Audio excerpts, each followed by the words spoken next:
நெல்லையை சேர்ந்த கவின் அப்படிங்கிற ID employee. அவர் ஒரு பெண்ணை காதலிக்கிறாரு. 2 பேரும் காதலிக்கிறாங்க பல வருஷமா. அவர் ஊருக்கு போறாரு. தாத்தாக்கு உடம்பு சரியில்லை அப்படின்னு சொல்லிட்டு அம்மாவோட ஹாஸ்பிட்டலுக்கு கூட்டு போறாரு. அந்த ஹாஸ்பிட்டல்ல இவருடைய காதலி தோழி அவங்களும் ஒர்க் பண்றாங்க. அப்படி பார்க்க போகும்போது தான் அந்த பெண்ணுடைய வீட்டு பக்கத்துல அந்த பெண்ணுடைய தம்பி சுர்ஜித் அப்படிங்கிற அந்த தருதலை பார்த்தீங்கன்னா ஆணவ படுகொலை செஞ்சிருக்கு. இந்த கொலையை செய்த அந்த கொடூர மிருகம் இருக்குல்ல, அவனுடைய அப்பா அம்மா 2 பேருமே பார்த்தீங்கன்னா உதவி ஆய்வாளர்கள், போலீஸ். அப்பா அம்மா 2 பேருமே போலீஸ். ஆனால் இவன் இருக்கான் பார்த்தீங்களா, ஏகப்பட்ட ரீல்ஸில் பார்த்தீங்கன்னா பெரிய பெரிய பட்டா கத்திகளாக வச்சுட்டு ரீல்ஸ் போட்டிருக்காரு. பெரிய கத்தியை தரையில் குத்திட்டு அது மேலே காலை வச்சுக்கிட்டு தோளில் ஒரு கத்தியை போட்டுக்கிட்டு இந்த மாதிரி பெட்டில் கத்திகளை பரப்பி வேற வேற கெட்டப்லங்க. இது ஒரு ஃபோட்டோ 2 ஃபோட்டோ இல்லை, ஏகப்பட்ட ஃபோட்டோஸ் இருக்குது. இந்த மாதிரி ரீல்ஸ் அதோட ஸ்க்ரீன்ஷாட்டை பார்க்க முடியுது. இப்போ அவ்வளோ போட்டிருக்கேன். அதில் அந்த லிரிக்கை வேற ஒரு லிரிக் இருக்குல்ல கமல் சார்து, மதம் கொண்டு வந்தது சாதி, மனுஷனை துரத்துது மனு சொன்ன நீதி அப்படின்னு அந்த லிரிக்கெல்லாம் போட்டு என்ன ஸ்டேட்டஸோ தெரில, இதெல்லாம் என்ன படிச்சிருக்கோ தெரில. இதெல்லாம் இந்த தற்கூரி பார்த்தீங்கன்னா அந்த மாதிரி எல்லாம் ஃபோட்டோ போட்டிருக்கு. நீங்கள் சில வருஷம் முன்னாடி பார்த்தீங்கன்னா ஒரு ரவுடி அவருடைய பர்த்டேவை செலிப்ரேட் பண்ணுறேன்னு சொல்லிட்டு அடியாட்கள்லாம் சேர்ந்து கேக் வெட்டுறோன்னு சொல்லிட்டு ஒரு பெரிய பட்டாக்கத்தியை கொடுத்து வெட்ட சொல்லியிருப்பாங்க. அந்த வீடியோ வைரல் ஆச்சு. அடுத்து இமிடியேட்டாக பார்த்தீங்கன்னா போலீஸ் தேடுது. அவர் தலைமறைவாயிட்டாரு. தலைமறைவானவர் பார்த்தீங்கன்னா வீடியோ போடுறாரு. சுகர் பேஷண்ட் மாதிரி வந்து கையெல்லாம் நடுங்க, அது நான் தெரியாமல் பண்ணிட்டேங்க ஐயா, மன்னிச்சிருங்க ஐயா, அது கூட இருந்த பசங்க அது மாதிரி பண்ண சொன்னாங்க, எனக்கும் அதுக்கும் சம்மந்தம் இல்லை அப்படின்லாம் வீடியோ போட்டிருப்பார். அப்படி அங்கே துரத்தின போலீஸ் இன்னும் நிறைய பேரை வந்து இந்த மாதிரி துரத்தி அரெஸ்ட் பண்ணியிருக்கிறாங்க. இன்னும் சில சில்லற வண்டுகள்லாம் பார்த்தீங்கன்னா இன்ஸ்டால அந்த ரீல்லாம் போட்டுனுக்குதுங்க. அது எங்கேயோ உள்ள இன்டீரியரில் இருக்குங்க போடுறாங்க. அவன் மேலே ஆக்ஷன் எடுக்கணும். ஸோ இந்த மாதிரி இன்னும் போய் ரீச் ஆகாமல் சில ஊர்கள் இருக்குது, அங்கே சில பேர் இதை பண்ணிட்டு இருக்கிறாங்க. ஆனால் அப்பா அம்மா 2 பேருமே போலீஸா, அவங்க வீட்டில் ஒருத்தன் இதை பண்ணிட்டு இருக்கிறான், பல வருஷமாக பண்ணிட்டு இருக்கிறான். ஆனால் அது தெரியாது அவங்களுக்கு, எந்த ஆக்ஷனும் இல்லை. எப்படி ஒரு செலிப்ரேஷன் மோடில் அந்த மாதிரி ஒரு கத்தியெல்லாம் வச்சுக்கிட்டு ரீல்ஸ்லாம் போட முடியுது? அதெல்லாம் பார்க்கலையா யாரும்? இவங்களுக்கு தெரியாதா அப்பா அம்மாவுக்கு? அப்புறம் என்னத்தை போய் கண்டுபிடிச்சிருவாங்க வெளியில் மட்டும்? நல்லா படித்த நல்ல வேலையில் நல்லா சம்பாதிக்கிற ஒருத்தன் அவனே இவ்வளோ கொடூரமாக கொண்டு இருக்கிறாங்க. இதில் அந்த குடிப்பெருமை பேசிட்டு சுத்தம்ல அந்த பாரிசாலன்னு ஒரு தற்குறி, அந்த தற்குறி ஏற்கனவே பேசியிருக்கோம். இவங்க பொது பூதியில் ஒன்று இருக்குல்ல, இந்த சமூகத்தை சேர்ந்தவங்கெல்லாம் பணக்காரர்கள், எல்லாருமே பணம் படைத்தவர்கள், ஆண்ட பரம்பரை அப்படின்னு சொல்லிப்பானுங்கல்ல. அப்படியே ஒரு குறிப்பிட்ட சமூகம் பார்த்தீங்கன்னா யாருமே படிக்கல, பணம் இல்லை, ஃபுல்லாக வறுமையில் வாழ்கிறாங்க அப்படிங்கிற மாதிரி ப்ரொஜெக்ட் பண்ணுறது. காதலுக்கு ஆணவ கொலை நடக்குதுன்னு சொல்கிறீங்களே, ஏன் எதிரியாக இருக்கிறாங்க, ஏன் கொலை பண்ணுறாங்க? நீ நல்லா படிச்சு டாக்டராவோ கலெக்டராவோ இன்ஜினியராவோ ஆயிட்டு அதுக்கப்புறம் மேட்ரிமோனியில் வந்து போடு, ஜாதி வந்து எந்த ஜாதியாவானா இருக்கலாம், அப்ரோச் பண்ணுங்கன்னு. அப்போ உன்னை தேடி வருவாங்க. அப்போ கூட பாருங்க அவன் தெளிவா, நீ போய் பொண்ணு கேட்டுறாத, நீ லவ் பண்ணுறாத, மேட்ரிமோனியில் நீயா போடு, வர்றவன் வரட்டும், நீ போய் யார்கிட்டையும் கேட்டுறாத அப்படிங்கிற மனநிலை தானே அது. அது ஒரு ஜாதி வெறி தற்குறி அப்படின்னு சொல்லிட்டு ஆல்ரெடி நமக்கு தெரியும். இப்போ அந்த தற்குறி அப்படி அப்படின்னா இப்போ இவன் நல்லா படித்தவன் தானே, நல்லா சம்பாதிக்கிறவன் தானே, ஃபேமிலியும் அம்மாவும் டீச்சர்ன்றாங்க, அப்பா விவசாயம் பண்ணிட்டு இருக்காரு, வெல் செட்டில்டு. அப்புறம் ஏன் வந்து இது மாதிரி கொலை பண்ணாங்க? ஒரு சமூகத்தை மட்டும் அதான் ஜீன்ஸ் பேண்ட்டு கூலிங் கிளாஸ் போட்டு வந்துடுறாங்க. அது அந்த வீட்டு பெண்களையே இழிவுபடுத்துகிற மாதிரி இல்லை. யாரோ ஒருத்தன் ஜீன்ஸ் பேண்ட்டும் கிளாஸும் போட்டு பைக்கில் வந்துட்டு அலோவ் பண்ணுவாங்களா? அப்படியே சிறுமைப்படுத்துகிறவங்க. இதுக்கு ஜாதி வெறியோட இந்த ஆணவ கொலைக்கு வந்து முட்டு கொடுக்குறதுக்கு வகை வகையாக கொடுப்பானுங்க. இந்த மாதிரி இப்போ ஆணவ கொலை நடக்குது, அதுக்கு கண்டனம் தெரிவித்து பதிவு போடுறாங்க. டைரக்டர் ரஞ்சித் ரொம்ப டீட்டெயிலாகவே எழுதியிருக்கிறாரு. அந்த கொலையாளி இருக்கான்ல, அவனுடைய அப்பா அம்மா போலீஸில், அவங்களையும் இந்த கேஸில் சேர்க்கணும், ஆனால் சேர்க்கல. அதுக்கப்புறம் பார்த்தீங்கன்னா இறந்த கவினுடைய பேரண்ட்ஸ், அவங்க உறவினர்கள்லாம் பார்த்தீங்கன்னா சாலை மறியல் பண்ணி ப்ரெஷர் பண்ணி அதுக்கப்புறமா தான் சேர்த்துருக்குறாங்க அப்படின்னு அவர் சொல்கிறாரு. சில பகுதிகளை குறிப்பிட்டு இதையெல்லாம் வந்து ரொம்ப டேஞ்சர் ஜோனாக வந்து அறிவிக்கணும், இங்கே சிறப்பு காவல் நிலையங்களை வந்து உருவாக்கணும், இதுக்கான ஒரு தனி சட்டம் வேணும் அப்படின்னு சொல்லிட்டு தொடர்ந்து அவர் சொல்லிட்டு இருக்கிறாரு. இந்த நீளும் சாதிய அருவருப்பான அட்டூழியத்தை எதிர்த்து தீவிரமாக நடவடிக்கை எடுக்கணும் அப்படின்னு சொல்லிட்டு இவர் மாரி செல்வராஜ் போடுறாரு. இப்போ இவர் போடுறாரு, அப்புறம் கமல் சார் அவரும் சொல்கிறாரு, இது வந்து சாதி வந்து நம் எதிரி, அதை அழித்து ஒழிக்கணும் அப்படின்னு சொல்லிட்டு அவர் பதிவு போடுறாரு. இந்த மாதிரி கவின் ஆணவ கொலைக்கு எதிராக இங்கே போஸ்ட் போடுறாங்கல்ல, எல்லாரையும் போட்டு கடிச்சு வச்சுட்டு இருக்குங்க ஒரு பீஸு. யாரான்னு பார்த்தா cinema reviewer it is Prashanth அப்படின்னு சொல்கிறாருல, அவர். இந்த ஆளுக்கு நட ஆச்சு அப்படின்னு பார்த்தா இந்த ஆள் யாருன்னு தெரியும், மேடம் ஜெயலலிதாவை அரெஸ்ட் பண்ணுறாங்க ஊழல் கேஸில். அப்போ வந்து அரசியல்ல மோத திராணி இல்லாதவர்கள் பார்த்தீங்கன்னா எங்க அம்மா மேல போய் கேஸ் போட்டாங்க அப்படின்லாம் அப்போ பொங்குனவர் தான் இந்த பொங்கல். இவர் எந்த பக்கம் தெரியும். இப்போ கொஞ்ச நாள் முன்னாடி பார்த்தீங்கன்னா அஜித்குமாரை இந்த போலீஸ் அதிகாரம் அப்படிங்கிற அந்த பேர்ல அந்த தனிப்படை பிரிவை சேர்ந்தவர்கள் போட்டு அடிச்சே கொன்னாங்கல்ல, அதுக்காக பேச வர்றேன் அப்படின்னு சொல்லிட்டு அதை பத்தி பேசாம ஜெயராஜ் பெனிக்ஸ் கேஸ்ல யாரெல்லாம் பேசினாங்களோ அவங்கெல்லாம் இப்பயே அமைதியா இருக்கிறாங்க. இப்பயே இந்த டைரக்டர் பேசல, இப்பயே இந்த ஆக்டர் பேசல, இந்த ஆக்ட்ரஸ் பேசல, அப்ப பேசுனீங்களே, அப்ப பொங்குனீங்களே, இப்பயே பொங்குல. நம்ம ஏற்கனவே இதை பத்தி ஒரு வீடியோ போட்டிருந்தோம். அப்ப ஒரே குடும்பத்தை சேர்ந்த அப்பா பையன் 2 பேருமே கொடுமையா அடிச்சு கொள்றாங்க. அதை எதிர்த்து தீவிரமா போராட்டங்கள் நடத்தப்படுது. அந்த விஷயம் எல்லாரிடம் கொண்டு போய் சேர்க்கப்படுது. எல்லாருமே அதுக்கேற்ற மாதிரி ரியாக்ட் பண்றாங்க. இதுக்காக பேசும்போது அப்புறம் இன்னொரு வீடியோல நான் அந்த வீடியோ பார்க்கல, விஜய்க்கு ஆதரவா இவர் வீடியோ போட்டிருக்காரு. ஏன்னா அப்படி போட்டா தானே வியூஸ் வரும், அதுக்காக போடுறது. அதெல்லாம் அப்படி போட்டுட்டு விஜய் இதுக்கு பேசுறாரு, அதுக்கு ஏன் பேசல அப்படின்லாம் நீங்க கேட்டீங்கன்னா அது தப்பு. ஒரு விஷயத்துக்காக ஒருத்தர் பேச வந்தாங்கன்னா இப்ப பேசுறீங்க அப்ப ஏன் பேசலாம், கேட்கக்கூடாது அப்படின்னு சொல்லிட்டு இதே வாய் பேசிருக்குது. ஆனா இப்ப அந்த வாய் தான் நாரவாயா மாதிரி இப்படி பேசிட்டு இருக்கு. நீ ஏன் அப்ப பேச வரல? அஜித்துக்கு ஆதரவா இல்ல, டிஎம்கே எதிராக ஒண்ணு பேசணுன்றதுக்காக தான் பேசினது. அஜித் மரணத்துக்கு நீதி கேட்டெல்லாம் வரல. அப்ப ஏடிஎம்கே ஆட்சியில் நடந்ததுக்கு பேசுனீங்கள, இப்ப டிஎம்கே ஆட்சியில் நடந்திருக்குல்ல, இது ஏன் பேசல அப்படிங்கிற அந்த அரசியல் தான் அந்த ஆள் பண்றது. இப்ப இவர் பதிவு போடுறாரு ரொம்ப நியாயவான் மாதிரி. பாத்தீங்கன்னா இது சாதி ஆணவ கொலை, அது அதிகார ஆணவ கொலை. 2 இளைஞர்கள் இறந்துட்டாங்க, 2மே நீதி கேட்டு போராட வேண்டிய விஷயம் தான் அப்படிங்கிறாரு. எஸ், 2 பேருமே கொடூரமா கொலை பண்ணப்பட்டிருக்கிறாங்க. கரெக்ட் தான், இல்லன்னே சொல்ல. அப்ப ஏன் பேசல, அப்ப ஏன் பேசலன்னு சொல்றல்ல. 24 மரணங்கள் நடந்துதான் எதிர்கட்சிகள்லாம் சொல்றாங்கல்ல. அப்ப நீ 24க்கும் நீ பேசுனியா? நீ ஏன் பேசல? நீ அஜித்குமாருக்காக தானே பேசின. அப்ப யாரும் இதுக்கு ஏன் பேசின, இதுக்கு ஏன் பேசல அப்படின்லாம் யாரும் கேட்கலையே உண்டு. என்னன்னா இவர் சினிமால புரட்சி பண்றாராமா. இந்த மாதிரியான தற்கூறுங்களுக்கு கூப்பிட்டு தான் வாய்ப்பு கொடுப்பாங்க. அது சினிமாவின் சாபமும்னு வச்சுங்களேன். அதனால தன்னை பெரிய இதுவா நினைச்சு ஏற்கனவே நீயா நாள போட்டு பொழந்தாங்களா ஒரு ரிவ்யூவர் ஒருத்தங்க. ரிவ்யூ பண்ணுறன்ற பேரில் ஏன்டா ஹீரோவை துதி பாடிட்டு இருக்கிறீங்க? சம்மந்தமே இல்லாமல் சினிமாவுக்கு வெளியில் நடந்ததெல்லாம் பற்றி பேசிகிட்டு இருக்கீங்க. ஒரு ஹீரோவை ரொம்ப ஹைப் பண்ணுறீங்க அப்படின் போது அவர் பண்ண நல்லது தானே நான் பேசுகிறேன், சமூகத்துக்கு தேவையான கருத்தை தானே பேசுகிறேன் அப்படின்லாம் பேச மொக்க வாங்கியிருப்பார். படத்தை ரிவ்யூ பண்ண வந்தால் படத்துக்கு உள்ளே என்ன இருக்குன்னு அதை தான் பேசணும். நீ அந்த ஹீரோவுடைய புகழை நீ வெளியே எடுத்துகிட்டு வர்ற சொல்கிற அப்படின்னா நீ என்ன பிஆரா? அவங்களுக்கு பிஆர்ஓவா? அந்த வேலையை பார்க்க போறியா? பாரு, அதுக்கு தனியாக வீடியோ போடு. சினிமா விமர்சனத்துக்கு உள்ளே ஏன் அதை பேசுகிற? ஏன் பேசுகிறாருன்னா சினிமாவில் ஒன்றும் இல்லை அப்படின்னா காசு வாங்கிட்டாங்கல்ல, கூவணும்ல, அதுக்காக கூவுறது. அது அங்கே போட்டு சாத்துன்னு சாத்துனதுக்கு அப்புறமா தப்பு தான் நான் மாற்றிக்கிறேன் அப்படின்னு சொல்லிட்டு காலில் உண்டுச்சுல்ல தற்கொலை. இப்போ இங்கே இதே போல் பொழக்கணும். இப்பவும் பார்த்தீங்கன்னா இந்த பதிவுகள் போடுறது ஒவ்வொருத்தராக போய் கடிச்சு வைக்கிறது. கமல் சார் இந்த பக்கம் மாரி செல்வராஜ் அப்படின்னு நடுநடுவில் பார்த்தீங்கன்னா இவர் நடித்த படத்துடைய ப்ரமோஷன் அதுவும் துட்டு வாங்கியிருப்பாருல்ல, அந்த ப்ரமோஷன். ஏன்னா அப்போதானே இம்ப்ரெஷன் அதிகமாக வரும். அந்த கால்குலேஷன் இப்படி பண்ணா இப்படி பேசினா குறிப்பிட்ட டுபாகூர்கள்லாம் தற்கொலைகள் நிறைய இருக்குல்ல, அதுங்கெல்லாம் முட்டு கொடுக்கும்ல. இப்போ இந்த ஆள் ஒரு விஷயம் நடந்துருக்கே அதுக்கு கண்டிக்கிறாங்க, அதுக்கு பதிவு போடுறாங்கன்னா அதுக்கு ஏன் பேசல இப்போ நீ கேட்பியா? அதுவே முதல்ல தப்பு. அது ஏன் அவங்க பேசுறாங்கன்னா இப்போ அஜித்குமாருக்காக எல்லாருமே பேசணும், பொங்கணும். பொது சமூகம் நின்னுச்சு அஜித்குமார் பக்கம், நிக்கணும். அரசும் உடனே நடவடிக்கை எடுத்தது. இப்ப நீ இதுக்கு பேசுனீ, அந்த மாதிரி ஆணவ கொலைகளுக்கு எதிராக எப்பயாவது பேசுறீங்க? நீ எத்தனை ஆணவ கொலைகளுக்கு எதிராக பேசிருக்கிற? நீ பதிவை போட்டிருக்கிற? நீ எத்தனை போட்டிருக்க? பொதுவாகவே ஆணவ கொலையை எதிர்த்து பேசுறவங்க யாரெல்லாம் பேசுறாங்க? சமூக செயற்பாட்டாளர்கள், இடதுசாரிகள், இவங்க மட்டும் தானே பேசிட்டு இருக்கிறாங்க. அவங்களும் பேசலன்னா கேள்வி எப்படி கேட்கணும்னா அஜித்குமாருக்காக நின்ற பொது சமூகம் ஏன் இது நிக்கல, ஆணவ கொலை எதிர்த்து ஏன் பேசல, அப்படிதானே கேள்வியை வைக்கணும். அப்படி வைக்காம இவர் உல்டாவா வைக்கிறது. ஏற்கனவே நடந்த ஆணவ கொலைகளுக்கு ஆதரவா முட்டு கொடுக்கறதுக்கு இந்த பொது சமூகத்தில் இருக்கிற சிலர் பாத்தீங்கன்னா இப்படிதான் பண்ணிருக்கிறாங்க. இந்த மாதிரி ஆணவ கொலைகள்ல பாதிக்கப்பட்டவங்களுக்கு ஆதரவா நின்னது இல்ல, எப்பயும் நிக்கல இல்ல. இவ்வளவு புரட்சி பேசுற இந்த பிரசாந்த் நின்று இருக்கணும்ல. இந்த மாதிரி நின்னீங்கன்னா பொது சமூகம் நின்னா அப்ப எல்லாருமே எல்லாத்துக்கும் பேசிட்டே இருப்பாங்க. சரி, அப்ப பேசல அஜித்குமாருக்கு ஆதரவா இவர்கள் பதிவு போடலங்கிற. சரி, ஓகே, போலீஸ்க்கு ஆதரவா பதிவு போட்டாங்களா?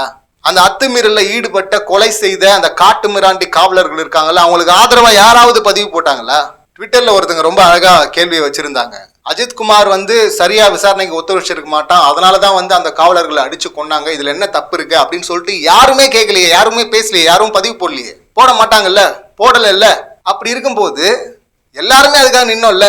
இப்போ அப்ப பேசலன்றியா? அப்படி அப்ப பேசாதவங்க, அஜித்குமாருக்காக பேசாதவங்க அஜித்குமாருக்கு எதிராக ஏதாவது பதிவு போட்டாங்களா? இல்ல. ஆனா இப்ப நீ என்ன பண்ணிட்டு இருக்கிற? நீ வந்து ஆணவ கொலை எதிர்த்தும் பேச மாட்ட, பேசுறவங்களையும் போயிட்டு கடிச்சு வைப்ப. நீ அதுக்கு பேசுனியா, நீ இதுக்கு பேசுனியா அப்படின்னு சொல்லிட்டு இது இந்த விஷயத்தை டைல்யூட் பண்ற ஒரு மெத்தட் தானே இது. அது ஜாதி வெறி படம்லாம் எடுக்கும்ல இன்னொரு தற்குறி, அந்த படத்தை பார்த்துட்டு தியேட்டர் வாசல்லே கூட்டமா பசங்களோட நின்றுக்கிட்டு ஒருத்தன் சொல்றான், என் வீட்டுல அக்கா இருக்கு தங்கச்சி இருக்கு, இந்த படம் பார்த்தல இதுதான் சிறப்பான படம், அவங்க யாராவது லவ் பண்ணாங்கன்னா நான் அவங்கள வெட்டுவேன், படம் பார்த்துட்டு வந்தோடைய எஃபெக்ட் அது. அந்த மாதிரி படங்களுக்கு முட்டு கொடுத்த தற்குறி தான் இந்த தற்குறி. இந்த தற்குறி வந்து இப்ப சொல்லுது, நீ ஏன் அஜித்குமாருக்காக பேசல, இவனுக்கு திமுக மேல ஒரு குறைய சொல்லணும், இந்த அரசியலை பண்றதுக்கு எதோட வந்துட்டு எப்படி டைல்யூட் பண்ண பாக்குறான்னு பாருங்க. இவன் ஒரு பக்கா ஜாதி வெறின்னு சொல்லிட்டு தெரியும். இப்ப இந்த பதிவை போட்டுட்டு இவன் சொல்றான் மத்தவங்கள, நீங்க தான் வந்து ஜாதி பார்த்து நீங்க நீதி கேக்குறீங்க, அதனால நீங்கெல்லாம் தான் அக்மார்க் ஜாதி வெறியர்கள்னு இந்த பதிவுக்கு முட்டு கொடுத்து பேசுறான்ல அத்தனை பேருமே பாத்தீங்கன்னா சாதி வெறி கமெண்ட்டை தாங்க போட்டுட்டு இருக்கானுங்க. 12 lakh per annum சம்பளம் வாங்கின கவின் இப்ப இதை பத்தி ரிப்போர்ட் எழுதுற ஒரு பத்திரிகையில பாத்தீங்கன்னா 60,000 சம்பளம் போட்டாங்களாம். இப்ப இவனுங்க சொல்றான்னா 2 லட்சம் சம்பளம் வாங்கினா அப்படின்னீங்க, 1 லட்சம் சம்பளம் வாங்கினா அப்படின்னீங்க, இங்க 60,000 போட்டுருக்காங்க. இப்ப இதுல என்ன குற்றத்தை இவனுக்கு கண்டுபிடிச்சிட்டானுங்க. ஐடி அவன் இன்ஜினியரிங் படிச்சிருக்கான், ஐடி வேலையில இருக்கிறான், நல்ல சம்பளம் வாங்கியிருக்கிறான். இப்ப என்ன போயிடுச்சு, இதுல குற்றம் கண்டுபிடிக்க வராங்களாம். பத்திரிகை மாத்தி போட்டிருக்கு, பத்திரிகை சரியா தகவலை கொடுக்கல, மாத்தி மாத்தி போடுறாங்கன்னு அப்படி வரல. இவனுக்கு முட்டு கொடுக்குற எல்லாரும் பாத்தீங்கன்னா இப்படிதான். இன்னொன்னு முட்டு கொடுக்கறது போட வருது, ரிசர்வேஷன்ல வர்றாங்கல்ல இவங்க அப்படின்னு. அதுக்கு இன்னொருத்தர் பதில் போடுறாரு, நீயும் ரிசர்வேஷன்ல தான் இருக்கிற அப்படின்னு சொல்லிட்டு போட்டதும் பாத்தீங்கன்னா, நான் ரிசர்வேஷன் இருக்கிறோம், நீங்க வந்து ஜாதி வேணான்னு சொல்றல, அப்புறம் ஜாதியின் மூலியமா வர ரிசர்வேஷன் மட்டும் எதுக்கு, வேணாம் தூக்கி போட்டு போக வேண்டியதானே. அந்த தற்கூரி பேசுது. ஜாதிய ஒழிக்குதான் ரிசர்வேஷனே எடுத்துட்டு வந்தாங்க. இந்த பேசிக் விஷயம் கூட புரியல. எல்லாரும் சமநிலைக்கு எடுத்துட்டு வரணும் அப்படின்னு எடுத்துட்டு வரப்பட்டது தான் ரிசர்வேஷன். அதுவும் தெரியல, தான் ரிசர்வேஷன்ல இருக்கணும் புரியல. எல்லாருமே எல்லா சமூகமே இப்ப ரிசர்வேஷன்ல வந்தாச்சு. அதெல்லாம் கொஞ்ச நாள் முன்னாடி தான் ரிசர்வேஷனுக்கு எதிராக பெரிய அறிவு சமூகம் சொல்லிட்டு ஒண்ணு பொங்கிட்டு இருக்கும், பிச்சை எல்லாம் பேசிட்டு இருப்பாங்க கேவலமா. அதுக்கப்புறம் பாத்தீங்கன்னா எல்லாருக்கும் வந்துருச்சு இல்ல, அப்ப அது பிச்சை ஆகாது, அதுக்கு எதிராக பேச மாட்டாங்க. சரி, இப்ப பேசலன்னு பார்த்தா இன்னும் இத்தனை ஆண்டு காலமாச்சு இன்னும் ரிசர்வேஷன்ல இருக்குமா இல்லையா, தன் சமூகத்துக்கு எத்தனை % இதுவே தெரியாம பல பேர் மொக்கம் வாங்கிருக்காங்கல்ல. நீயா நாளா கூட பாத்தீங்கன்னா எத்தனை பேர் வந்தாங்க சாதிக்கு ஆதரவா பேசினவெல்லாம், அவங்க சமூகத்துக்கு ரிசர்வேஷன் இருக்குன்னே தெரியல, இதுல எவ்வளவு % இருக்குன்னு தெரியல, எதுவுமே தெரியலங்க. அது சலுகைன்னு சொல்ல மாட்டேன், அது அந்தந்த சமூகத்துக்கான உரிமை. அதை அனுபவிச்சுக்கிட்டே இல்ல இல்ல அவங்க தான் அனுபவிக்கிறாங்க, நாங்க அனுபவிக்கலன்னு ஒருத்தவங்க சொல்றாங்கன்னா எவ்வளவு பெரிய தற்குறியா இருக்கணும், எவ்வளவு பெரிய மோசமான ஆட்களா இருக்கணும்.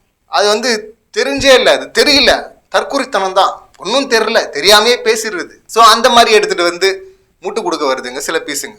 சில பீஸ்லாம் பார்த்தீங்கன்னா அவனுக்கு வந்து மானம் காத்தவன், அப்புறம் இதை காத்தவன் அதை காத்தவன் அப்படின்னு சொல்லிட்டு அது ஒரு ரீல்ஸ் போட்டுங்கிறானுங்க. இந்த மாமன்னன் படத்துல ஃபகத் ஃபாசிலுடைய அந்த கிளிப் எல்லாம் எடுத்துட்டு ரீல்ஸ் போட்டானுங்கல்ல சாதி வெறியர்கள், அந்த மாதிரி ரீல்ஸை போட்டுக்கிறானுங்க. இப்பயே போட ஆரம்பிச்சிட்டானுங்க. அந்த கொலை பண்ணால அந்த தற்கூரிக்கு ரீல்ஸ், அவர் மானத்தை காப்பாத்தினாரா. என்ன மானத்தை காப்பாத்தினாரு, கொலை பண்ணது மானத்தை காப்பாத்தினதா இது. இதுல இன்னும் சில இது பாத்தீங்கன்னா அந்த பெண்ணால பாத்தீங்கன்னா அந்த குடும்பமே பாதிக்கப்பட்டுடுச்சு. எந்த குடும்பம், அந்த பெண் லவ் பண்றாங்க, தன் வாழ்க்கையை தன் விருப்பப்படி வாழ ஆசைப்படுறாங்க, அந்த பெண்ணுடைய காதல் கனவை வந்து கொன்னது, காதலனை கொன்னது அந்த தருதல தம்பி. அப்பா அம்மா ஏற்கனவே அந்த காதலுக்கு எதிர்ப்பு தெரிவிச்சிருக்கிறாங்க. அப்படி இருக்கும்போது இவங்கெல்லாம் சேர்ந்து அந்த பெண்ணுடைய கனவை காதலை வந்து அழிச்சிருக்கிறாங்களா, இல்ல அந்த பெண்ணால இந்த குடும்பம் பாதிச்சுச்சா? இவங்களால தானே அந்த பெண் பாதிச்சிருக்கு, அந்த பெண்ணுடைய வாழ்க்கை பாதிக்கப்பட்டிருக்கு. ஆனா இப்படி முட்டு கொடுக்கறதுக்கு ஒண்ணு, இது எல்லாமே வகை வகையா முட்டு கொடுக்குதுங்க. அதெல்லாம் யாரா அப்படின்னு சொல்லிட்டு ப்ரொஃபைல தேடி போய் பார்த்தா ஒன்னு PMKவா இருக்கு, இன்னொன்னு ADMKவா இருக்கு, இன்னொன்னு BJPயா இருக்கு. இந்த கட்சிகளுடைய மேல்மட்ட தலைவர்கள் இருக்கிறாங்கல்ல, அவங்க ஒப்புக்காகவாது பாத்தீங்கன்னா கண்டனங்களை போட்டாங்க. ஆனா அவங்கள ப்ரொமோட் பண்றோம், DMKவை எதிர்க்கிறோம் அப்படின்னு சொல்லிட்டு ஃபுல்லா அந்த மாதிரியான பதிவுகள் தான் இருக்கு. தேடி போய் ப்ரொஃபைல பார்த்தா அந்த முட்டு கொடுக்குறோம் எல்லாம் பாத்தீங்கன்னா இந்த கட்சிகள்ல உறுப்பினர்களா இருக்கிறாங்க. நான் பார்த்த பதிவுல இருக்கவங்கள சொல்றேன், எல்லாருமே இல்ல, அந்த கட்சியில இருக்கவங்க எல்லாரையும் சொல்ல. ஆனா அந்த கட்சிக்கு சப்போர்ட் பண்றவங்களும் DMKவை தீவிரமா எதிர்க்கிறவர்களும் இந்த ஆணவ கொலைக்கு வந்து வேற வேற வேற வகையில முட்டு கொடுத்துட்டு இருக்கானுங்க. இன்னொரு முட்டு கொடுக்குற குரூப் என்ன பண்ணுது, அவன் வந்து இந்த கொலை பண்ணால சுர்ஜித், அவன் பாருங்க அவன் வந்து நிறைய மெடல்ஸ் வாங்கியிருக்கிறான், ஸ்போர்ட்ஸ்ல திறமையானவன் அவன் அப்படின்னு சொல்லிட்டு அந்த போட்டோவை போட்டு பரப்புறது. ஆணவ கொலை பண்ணியிருக்கிறான், கொலைகாரன், தற்கூரி, ஜாதி வெறியன், அவன் ஸ்போர்ட்ஸ் மேனா இருந்தான்னா இல்லைன்னா என்ன. இந்த ஜாதி வெறியில முட்டு கொடுத்துட்டு இருக்கானுங்கல்ல, இவனுங்கெல்லாம் பாத்தீங்கன்னா ஒரு லைன்ல இருக்கிறாங்க. இவங்களை விட டேஞ்சரான ஆட்கள் தான் இந்த பிரசாந்தும் இந்த பாரிசாலனும். இவனுங்க நடுநிலையா பேசுறதா நியாயமா பேசுறதா ஒரு ப்ரொஜெக்ஷனை கிரியேட் பண்ணிக்கிட்டே எப்ப வந்து எப்படி என்ன விஷயத்த பேசுறானுங்க பாரு. முட்டு கொடுக்குறாங்கல்ல வந்து இது கரெக்டா. இவங்க சினிமாவை எடுத்துட்டு போய் மக்களை இன்ஃப்ளூயன்ஸ் பண்றவங்களோ இல்லைன்னா ஒரு பொலிட்டிக்கல் பார்ட்டியை மக்கள்கிட்ட இன்ஃப்ளூயன்ஸ் பண்றவங்களோ மட்டும் இல்லை, இவங்க சாதி வெறியும் இன்ஃப்ளூயன்ஸ் பண்ணிட்டு இருக்கிறாங்க. அது இந்த சமூகத்துக்கே கேடானது இல்ல. இதுல கௌதம் வாசுதேவ் மேனன் டைரக்டர் இருக்காருல்ல, நான் ரொம்ப எலைட்டா படம் எடுப்பாரு, ரொம்ப அறிவாளி அப்படின்னு நினைச்சிட்டு இருந்தோம். அந்த கிளிப்பை ஒன்று பார்த்தேன். ஒரு கோபிநாத் இன்டர்வியூல வந்து உட்கார்ந்து சொல்றாரு, இந்த சாதி எல்லாம் இப்ப எங்க இருக்கு, அதெல்லாம் எப்பயோ போயிடுச்சு. அதனால தானே இப்ப படம் எடுக்கிறவங்க எல்லாம் பாத்தீங்கன்னா பின்னோக்கி போயிட்டு 1980 90 அப்படின்னு சொல்லிட்டு அந்த மாதிரி காலகட்டத்தில் வச்சு படம் எடுக்கிறாங்க. இப்ப இது என்னது, இது சாதி எப்பயோ போயிடுச்சுன்னா அப்ப என்னது இது? இது ஒண்ணுதானா? எத்தனை நடந்துட்டு இருக்கு தொடர்ந்து, எத்தனை வருஷத்துக்கு வராமே போயிட்டு இருக்கு. இப்ப என்னது இது? சென்னையில எலைட்டா இருந்துகிட்டு, நான் கூட இவர் வந்து இன்னொரு ஜாதி வெறி டைரக்டர் இருக்கார்ல, அவர் படத்துல நடிக்கும் போது சரி ஏதோ டெக்னீஷியனை மட்டும் பார்த்துட்டு போறாரு போல இருக்கு அப்படின்னு நினைச்சு அதனால தான் போய் நடிச்சிருக்காரு போல இருக்குன்னு. இந்த கருத்தை எப்படி சொல்ல மனசு வருது? இப்ப இவ்வளவுதான் இருக்கா சமூக புரிதலே? உங்களுக்கும் புரிதல் இல்ல, புரிதலோட இயங்குறவங்களையும் நீங்க குறை சொல்றது. அவங்க களத்துல நிக்கிறவங்க, டைரக்டர் மாரி செல்வராஜும் டைரக்டர் ரஞ்சித்தும் அந்த மக்களுக்காக நிக்கிறவங்க, அது சார்ந்து பேசுறவங்க, சமூகத்தில் அது சார்ந்து இயங்குறவங்க, அது சார்ந்து எழுதுறவங்க, அவங்கள குறை சொல்ல எப்படி வருது? இந்த காலத்துல இல்ல அப்படின்றாரு. அது வேற யாராவது பேசியிருந்தா பரவாயில்ல, கௌதம் மேனனான்னு சொல்லிட்டு ஆச்சரியமா இருக்கு எனக்கு. பெரிய அறிவாளி ஜீனியஸ் டைரக்டர் அப்படின்னு நினைச்சிட்டு இருந்தேன். பார்த்தா இவ்வளவு மோசமாவா இருக்கு அறிவு. எப்படிங்க இப்படியெல்லாம் பேச முடியுது? பாலசரவணன் சொல்லிட்டு ஒரு ஆக்டர் இருக்கார்ல, லப்பர் பந்தில் கூட ஃப்ரெண்டா நடிச்சிருப்பார்ல, அவர் சூப்பரா ஒரு பதிவு போட்டிருந்தாரு. இப்பெல்லாம் யார் சார் ஜாதி பார்க்குறா? எங்க சார் அந்த பிரச்சனை இருக்கு? எப்பயோ நடந்ததை பத்தி இப்ப ஏன் சார் பேசணும் அப்படின்னு சொல்றீங்களே அறிவார்ந்தவர்களே, இதோ உங்களுக்காக மற்றும் ஒரு பதில். ஆம், எங்கும் எதிலும் என்றும் உண்டு தீண்டாமை அப்படின்னு சொல்லிட்டு போட்டிருந்தாரு. சின்ன சின்ன ரோல் பண்றவங்க, நம்ம பெருசா வெளிச்சத்துக்கு வராதவங்க எல்லாம் கூட பாத்தீங்கன்னா ரொம்ப தெளிவா பேசிட்டு இருக்கிறாங்க. ஆனா பெருசா வெளிச்சத்துல இருக்கிற கௌதம் வாசுதேவ் மேனன் வாயிலிருந்து இப்படி வருதுங்க. நீயே நானாவே நிறைய ஷோ பண்ணிருக்கு, அதை கூட பார்த்தது இல்லை இவரு. பீரியடுக்கு ஏன் போறாங்கன்னா, இதை விட இப்ப நடக்குது கொடூரம், இது வந்து வரலாற்றுல இன்னும் அதிகமா எவ்வளவு கொடூரமா நடந்திருக்கு அப்படின்னு சொல்லிட்டு அதை காட்டுறதுக்கு அங்கிருந்து ஆரம்பிக்கிறாங்க. ஆனா இப்ப இல்லைங்கிறதுனால தான் பீரியட் படம் எடுக்கிறாங்களாம், பின்னாடி போயிட்டு செட் பண்றாங்களாம். இப்போ இல்ல, எப்பவும் இருக்குது. பெரியார்ல இருந்து அவ்வளோ வேலைகள் நடந்து நடந்து நடந்து நடந்து அத்தனை தலைவர்கள் வந்து அத்தனை சட்டங்கள் வந்து இன்னும் தொடர்ந்துட்டு இருக்குல்ல. இதுக்கு ஒரு தனிச்சட்டம் வேணும் அப்படின்னு சொல்லிட்டு குரல்கள் ரொம்ப நாளா வந்துட்டு இருக்கு. ஆனா ஏன் அரசு, திமுக அரசு கூட ஏன் இதை பண்ண மாட்டேன்னு தான் நமக்கு புரிய மாட்டேங்குது. அதுக்காக வன்மையா கண்டிக்கிறோம் அப்படின்னு சொல்லிட்டு கண்டனங்களை தெரிவிச்சிருக்காரு ரஞ்சித். டிஎம்கே அரசும் இதை பண்ணணும், அதை கேட்கிறோம், உறுதியா நின்று அவங்க பக்கத்துல நின்று கேட்கிறோம், ஏன் இதை பண்ண மாட்டீங்க, ஒரு தனிச்சட்டம் கொண்டு வாங்க. அஜித்குமார் கொலை செய்யப்பட்டதுக்கு எதிராக பார்த்தீங்கன்னா பொது சமூகம் அப்படி திரண்டு நின்று அஜித்குமாருக்காக நீதி கேட்டோம்ல, அதே போல வந்து இந்த மாதிரியான ஆணவ கொலைகளுக்கு எதிராக பாதிக்கப்பட்டவங்களுக்கு ஆதரவா நின்று நீதியை கேட்கணும். அந்த மாதிரி நிலை வந்தாதானே இந்த சாதி ஒழியும். அப்படி நிக்காம இங்க வந்து கவினுக்காக நீதி கேட்கலனாலும் பரவாயில்ல, ஆனா பாதிக்கப்பட்டவனை சுத்தி பல பல பல கதைகளை கட்டுறது இருக்குல்ல, ஆணவ கொலைக்கு ஆதரவா வேற வேற வகையில வந்து முட்டு கொடுக்கறது இருக்குல்ல. டைரக்டர் ரஞ்சித் அவருடைய பதிவுல தெளிவா ஒன்னு குறிப்பிட்டிருந்தாரு. இந்த மாதிரி ஆணவ கொலைகள் நடக்கும் போதெல்லாம் பாத்தீங்கன்னா காவல்துறையை குற்றம் சொல்றாரு அவர். காவல்துறையை என்ன பண்ணா வேறு சில கதையாடர்களை வந்து உலா விடுவாங்க அப்படின்னு சொல்லிட்டு அந்த மாதிரி கதைகள்லாம் கூட வர ஆரம்பிச்சிருச்சு. இப்ப அவன் உண்மையாவே கோல்டு மெடலிஸ்டா கவின் அப்படிங்கிறது, உண்மையாவே 2 லட்சம் வாங்கினானா 1 லட்சம் வாங்கினானா 60,000 வாங்கினானா சம்பளம் அப்படிங்கிறது, இல்ல அவன் வந்து ஏழ்மையானவன், ஏன் வேற ஏழ்மையான வீட்டு பெண்ணுக்கு வந்து வாழ்க்கை கொடுக்க கூடாதா, அவங்கள லவ் பண்ணக்கூடாதா, அங்க லவ் வராதா அப்படின்னு கேட்கறது. இந்த மாதிரி வகை வகையா வந்துட்டு இருக்கிறானுங்க. அப்படியே படிச்சுட்டா நல்ல சம்பளம் வாங்கிட்டா நீங்க மேட்ரிமோன்ல போட்டீங்கன்னா அவங்களா வந்து பொண்ணு கொடுப்பாங்கன்னு சொன்ன உருட்டின அந்த சாதி வெறி தற்கொலை இருக்குல்ல, பாரிசாலன் ஆகட்டும், இல்ல இப்ப வந்து உருட்டிட்டு இருக்கான்ல ஜெயராஜ் பெனிக்ஸ் கேஸுக்கு பேசுறீங்க, இப்ப பேசுறீங்க கவினுக்காக, அஜித்குமார் மரணத்துக்காக ஏன் பேசல அப்படின்னு சொல்ற இந்த பிரசாந்த் ஆகட்டும், பாதிக்கப்பட்டவங்க மேலேயே பழிய போடுறவங்களும், அவங்கள சுத்தி கதைகளை பொய் கதைகளை உருவாக்குறவங்களும், பாதிக்கப்பட்டவங்களுக்கு ஆதரவா வந்து நிக்கிறவங்கள கேள்வி கேட்கறன்ற பேர்ல சம்மந்தம் இல்லாம அவங்க மேல வந்து ஒரு பொய்யான பிம்பத்தை ஏற்படுத்த ட்ரை பண்றதும், இதெல்லாம் தானே சாதி வெறி ஆட்களுக்கு இன்னும் அந்த வெறியை ஏத்தி விடுற விஷயங்கள். அந்த வேலையை பார்த்துட்டு இருக்கிறது யாரு? அந்த பக்கம் பாரிசாலன், இந்த பக்கம் பிரசாந்த். உங்க வீட்லயோ உங்க பக்கத்துலயோ கண்ணாடி இருந்தா எடுத்து பாருங்க, அதுல தெரியும் அக்மார் ஜாதி வெறியர்கள் யாருன்னு.